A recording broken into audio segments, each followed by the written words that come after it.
गुरुर्ब्रह्मा गुरुर्विष्णुः गुरुदेवो महेश्वरः गुरुः साक्षात् परं ब्रह्म तस्मै श्री गुरवे नमः। गुरुर्ब्रह्मा गुरुर्विष्णुः गुरुदेवो महेश्वरः गुरुः साक्षात् परं ब्रह्म तस्मै श्री गुरवे नमः। मातृदेवो भव पितृदेवो भव आचार्यदेवो भव। మాతృదేవో భవ పితృదేవో భవ ఆచార్యదేవో భవ అంటే అమ్మ నాన్న గురువులు మనకి దైవంతో సమానమని అర్థం కదండి. అమ్మ నాన్నకి మన పిల్లలు అనే ఒక చిన్న స్వార్థం అన్నా ఉంటుంది, కానీ కడుపున పుట్టే పిల్లలని గురువులకి ఏ స్వార్థమూ లేకుండా మనం ఉన్నత స్థానాలకి ఎదగాలని మనల్ని దండించి సన్మార్గంలో పెట్టే గురువులు, మనకి విద్యాబుద్ధులు నేర్పే గురువులకి మనం రుణం ఎన్ని జన్మలెత్తినా మనం తీర్చుకోగలమా అండి?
నేను వచ్చిన ఫ్యామిలీ బ్యాక్గ్రౌండ్ కానీ నేను పుట్టిన పరిసరాలు కానీ ఆలోచించే మా నాన్నమ్మకి 12 మంది సంతానం. అందులో మా నాన్నగారు అన్నదమ్ములు 7, అక్కయ్య 5. ఈ 12 మంది కూడా ఎవ్వరూ కూడా చదువుకోలేదు. అంతా నిజాన్ని ఒకసారి ఎవ్వరూ కూడా చదువులేదు. అటువంటి ఫ్యామిలీ నుంచి నేను వచ్చానంటే ఈ స్టేజ్కి ఆ దేవుడు నేను చేసుకున్న పుణ్యము అది ఎలా జరిగిందన్నది ఒక పదులు వస్తే గంట ఏం చెప్పాలి. తర్వాత నేను చదివింది 7వ తరగతి వరకు వల్లూరులో చదివాను. 8వ తరగతికి మెండపాటి రావాలని పరిస్థితి. కానీ కుటుంబం చదువు వద్దు, ఆ పరిస్థితుల్లో చదువు మీద ఎవరికి ఇంట్రెస్ట్ లేదు. నేను పట్టుబట్టి మెండపాటి జూనియర్ కాలేజీలో జాయిన్ అయ్యాను. ఆ రోజు నా పరిస్థితి ఏంటంటే చెప్తే ఎవరు అంటే ఇప్పుడున్న పరిస్థితి, వల్లూరు నుంచి మెండపాటి వరకు నడిచి వచ్చేవాడు. ఒకసారి మార్నింగ్ ఓ సంఖ్యలో పుస్తకాలు చేతిలో క్యారేజ్, పొద్దున్న 7 గంటల బయలుదేరి సాయంత్రం మళ్ళీ 6-7 నిమిషాలు. ఆ పరిస్థితిలో కష్టపడడం జరిగింది. అలాగే అదే విషయంలో నాకు ఎప్పుడు గుర్తుంటుంది, మా తల్లిదండ్రులు కూడా అక్కడ నిజామాబాద్ జిల్లా అయిపోవడం జరిగింది. నేను మా నాన్నమ్మ దగ్గర మా చిన్నమ్మ దగ్గర పెరిగాను. వాళ్ళు మా నాన్నమ్మ చిన్నమ్మే నన్ను ఈ విధంగా ఈ స్టేజ్కి రావడానికి చదివించడానికి అన్ని విధాల సహాయం చేసేవారు. వాళ్ళ ఇంట్లోనే ఉండేవారు. పుట్టడం అయితే మా అమ్మ నాన్న దగ్గర పెరిగినంత ఇక్కడ వల్లూరులోనే. చదువు యొక్క విలువ నాకు అప్పుడంత తెలియదు. నిజంగా కూడా చదువుకుంటే ఈ స్టేజ్కి వస్తామని నేను కూడా ఊహించుంటాను. నేను మొత్తం మీద 9th దాకా వల్లూరులో చదివి 10th క్లాస్కి మళ్ళీ మా ఫాదర్ దగ్గరికి నిజామాబాద్ వెళ్ళడం జరిగింది. అయితే ఇది మా క్లాస్మేట్స్ అందరికీ తెలుసు. నేను ఈ 9th దాకా ఒక 50 స్టూడెంట్స్, 50 మార్కులు వస్తే మ్యాథ్స్ చాలా గొప్ప, 40 మార్కులు వస్తే చాలా గొప్ప. ఏంటంటే ఆ రోజు అంటే ఒకళ్ళకి క్రిటిసైజ్ చేయాలని నేను అంటలేదు. మాకు మ్యాథ్స్ ఉండేవారు. మ్యాథ్స్ ఆయన యూత్లకి నాకు వచ్చిన లెక్క కూడా మర్చిపోయారు.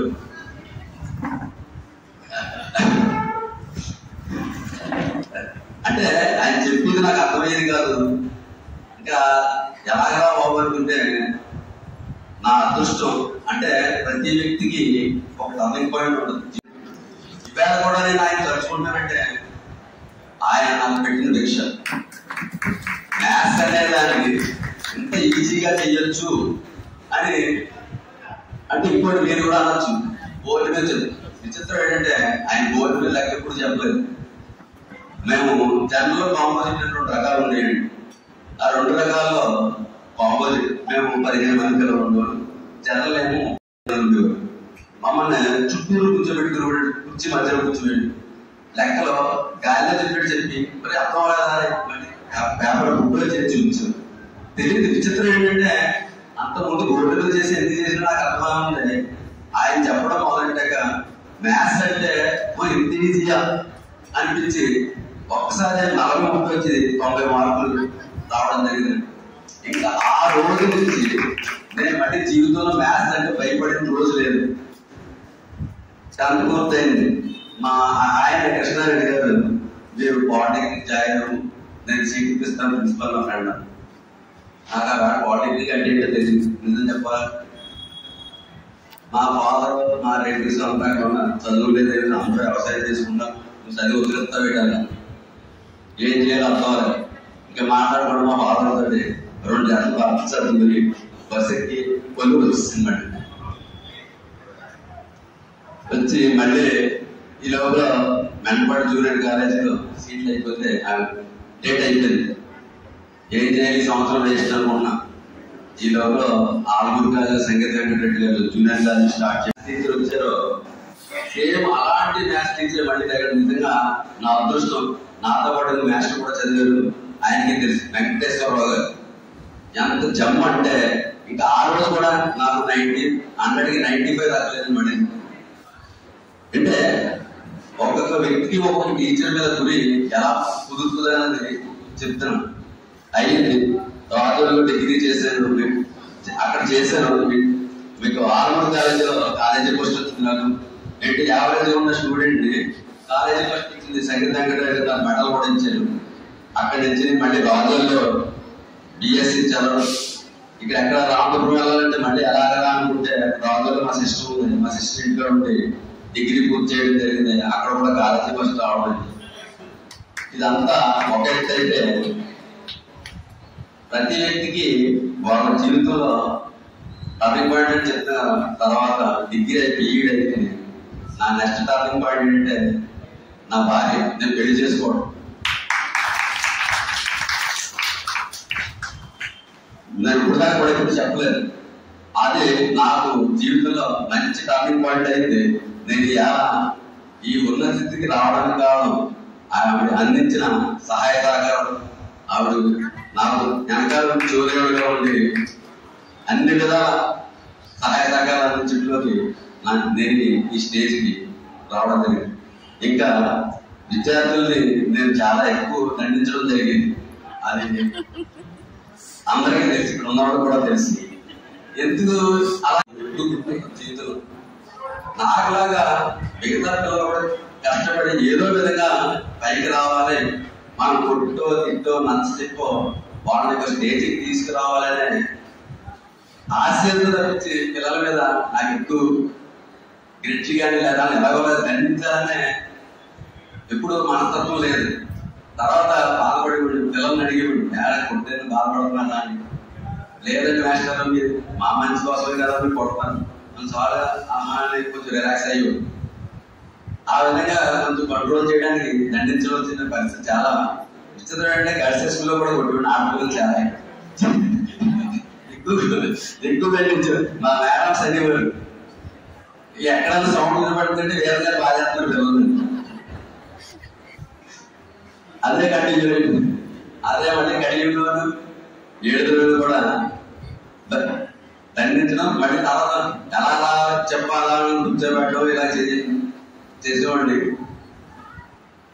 పిల్లల్ని ఏదో విధంగా చాలా మంది మా పిల్లలందరూ కూడా మీ దగ్గర చదువుకున్నాం స్టేజ్ మనకు చెప్తే అదే నాకు మహాదానం. ఇంకా నేను స్కూల్ ఫస్ట్ 86లో ఉద్యోగంలో జాయిన్ జరిగింది. ఫస్ట్ 398 మీద టెంకేట్లో చేసి అక్కడి నుంచి ఇంకో 3 నెలలు మళ్ళీ శాంతిపురంలో గుంటూరు. ఆ స్కూల్లో జాయిన్ అయిన తర్వాత నేను ఎలిమెంటరీ స్కూల్ 1 నుంచి 5 తరగతులు 20 మంది పిల్లలు ఉన్నారు. వాళ్ళకి ఆ చెప్పడం మొదలుపెట్టాను. నేను ఏం చేయగలను, పిల్లలు ఎలాగా డెవలప్ చేయగలను అని చాలా బాధపడ్డాడు 3 నెలలు. ఇంకా మా మామయ్య గారి దగ్గర వచ్చి, మామయ్య గారు నేను ఎలిమెంటరీలో చేయలేకపోతున్నాను, ఏదైనా హై స్కూల్ ఉంటే బాగుంటే. సరే అని మా మామయ్య గారు ఆ రోజు ఈజీగా ట్రాన్స్ఫర్ నుంచి అయ్యి కాకినాడ వెళ్ళి గర్ల్స్ హై స్కూల్ ఆటో పట్టి వచ్చారు. 87 నుంచి 2000 వరకు దాదాపు 13 సంవత్సరాలు నేను అదే స్కూల్లో కంటిన్యూగా చేయడం జరిగింది. అయితే నేను ఆటో ఈజీగానే తీసుకొచ్చాను.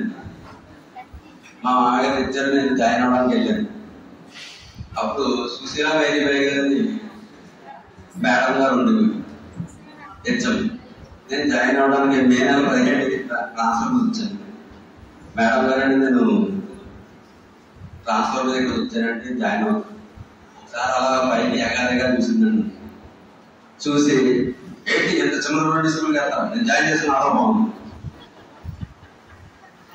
నాకు ఏం చేయాలి సుమారు 1.5 నిమిషాలు అదేంటి మేడం గారు ఏంటి సరే ఎంత కొరవండి జాయిన్ చేసుకుని ఆడపిల్లలు స్కూల్ ఇది, నువ్వేం చేసుకుంటా చేసుకో.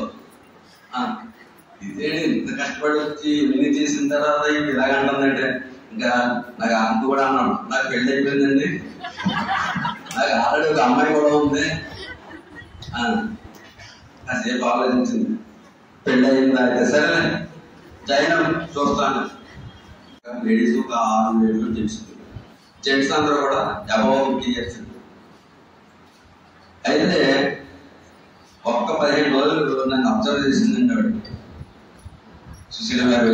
ప్రతి కదలిక అబ్జర్వ్ చేసి ఒక 20 రోజుల తర్వాత, రా అబ్బాయి నువ్వు మా అబ్బాయి గారు నన్ను సొంత కొడుకులో చూసింది. తర్వాత మేడమ్స్, నేను ఈ స్టేజ్కి అంటే కమిట్మెంట్ పిల్లలతో చెప్పడానికి నాకు పునాది గర్ల్స్ స్కూల్లోనే పడింది. నాకు ఎవరంటే రోల్ మోడల్ అనొచ్చు. నేను మ్యాథ్స్ లో ఇంతలాగా తిట్ట కింద అయ్యానంటే that is the one and only person పెట్టి రోజు మేడం. ఆవిడకి అప్పుడు సుమారు 55 సంవత్సరాలు. నేను స్టాఫ్ కూడా కూర్చొని అక్కడ జెంట్స్ కి లేడీస్ కి కూడా ఒకే స్టాఫ్ రూమ్ అండి. అయితే స్టాఫ్ రూమ్ లో అబ్జర్వ్ చేస్తే మేడం గారు క్లాస్కి వెళ్ళి వచ్చి ఫస్ట్ పీరియడ్ వచ్చి 2వ పీరియడ్ కూర్చుంటే సాధారణంగా కూర్చొని ఉంటారేమో అనుకుంటే హోంవర్క్ ఆ వీళ్ళు బాగా చెప్పేవారు కానీ హోంవర్క్ దిద్దేవారు కాదండి. ఆ హోంవర్క్లన్నీ కూడా స్టాఫ్ లో తెప్పించుకుని ఆవిడ దిద్దేవాడు. తర్వాత అసైన్మెంట్ ఎప్పుడు ఏదో దిద్దడుతూ ఒకసారి మేడం గారు ఖాళీ కనబడతారేమో అని చూసేవాడు. ఎప్పుడు ఆ రోజు నా టీచర్స్ అందరూ టూరెట్ మేడం గారు, కృష్ణకుమారి గారు, కరుణమ్మ గారు, వీళ్ళంతా కూడా ఉన్నారు. ఆ రోజు వీళ్ళంతా కూడా మా తమ్ముడు అని సొంత తమ్ముడిని ఎలా చూస్తారో అలాగే ప్రేమించేవాళ్ళు అంతా. ఆ స్కూల్లో నేను సుమారు ఎగ్జామినేషన్ డిపార్ట్మెంట్ వచ్చేసి 10 సంవత్సరాలు నేను చేశాను. ఆ వయసులో మేడం గారు అంటూ మీకు ఈ టైం టేబుల్ కూడా నేను వేసుకోండి, మీకు ఈ పీరియడ్ అంటే మీకు ఈ పీరియడ్ అనేది అన్ని సత్యం. ఎవరో అరెంట్ మాస్టర్ మాకు లాగేస్తారంటే మాకు ఈ పీరియడ్ వేసే ఇప్పుడు కూడా కాంపిటీట్ చేసిన పాపాన్ని ఎప్పుడు చూడాలండి. నిజంగా గర్ల్స్ హై స్కూల్లో మేము చేసింది ఒక స్వర్ణయుగం. అక్కడి నుంచి మళ్ళీ అది ఏదైనా పుట్టిల్లు అంటారు చూడండి, ఆ టైప్ నాకు అది. అక్కడి నుంచి మళ్ళీ కడిగి వెళ్ళాను. కడిగిన సుమారు 9 సంవత్సరాలు చేశాను.